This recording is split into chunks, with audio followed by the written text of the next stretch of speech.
we're going to have a look at calculating the volume of cones. So here we have a cone. Now, it's very similar to calculating the volume of cylinders, except that a cone is a third of the volume of a cylinder. So the formula is the same as a cylinder, except from it's got a third at the start of it. So a third times pi times radius squared times the height. Or a third times pi times r squared times h. Now, like with the cone, the radius is the radius of the base, because that is the circle, and it goes from the centre to the edge. And the height of the cone goes from the base to the very top. It is not the length of this slanted line, it is the height from the base to the top of the cone. Here we've got an example. We've got a cone.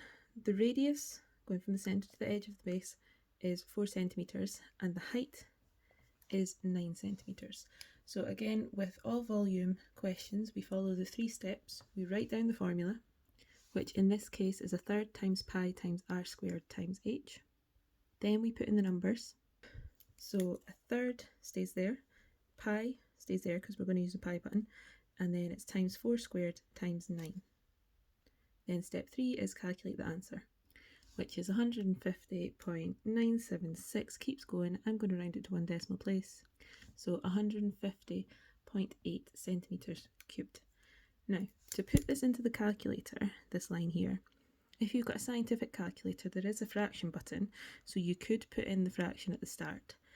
If you're not using a scientific calculator, it's probably easier to type in this part first and then divide by 3. So you would do pi times 4 squared times 9 and then divide by 3, because dividing by 3 is the same as working out a third of something. Now, similar to the cylinder questions, you can also get cone questions where they don't give you the radius in the question. So if we look at this one, the height is given here, so the height is 15 centimetres, but this measurement here goes all the way across the circle. So they've given us a diameter. So if we know the diameter, we need to find the radius, and to do that we just half the diameter. So the radius for this one would be 4.5 or 4.5. Once you've done that, then you follow the normal steps. So step 1, write down the formula. So third times pi times r squared times h. Step 2 is put in the numbers.